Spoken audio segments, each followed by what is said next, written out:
దినవృత్తాంతముల గ్రంథము 31వ అధ్యాయము 20వ వచనం నుండి 21వ వచనం వరకు మనం చదువుకుందాం.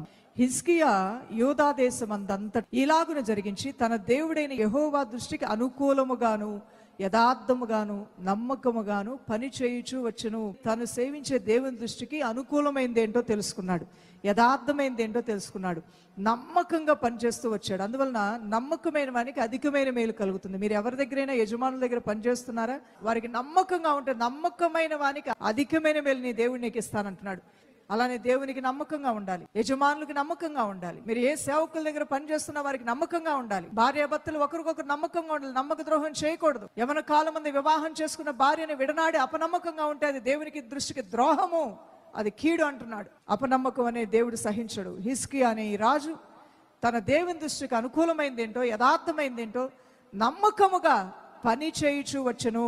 పని చేస్తున్నాడు. ఊరికే మనసులో అనుకుంటే కాదు, పని చేయాలి, దానికి తగ్గట్టుగా ప్రవర్తించాలి, జీవించాలి. కొన్ని విషయాల్లో వర్ధిల్లలేదా? ఎక్కడ నష్టపోయావు? నీ సొబుద్ధిని ఆధారం చేసుకుని ప్రభుతో మాట్లాడకుండా పరిగెత్తావా? ఆశ్రయించు ప్రభువుని, చేతులెత్తు, మొరపెట్టు, నీకు కృప దేవుడిస్తాడు. ఆకాశం అనే తన మంచి ధననిధిని నీ దేవుడు నీకు తెరవబోతున్నాడు.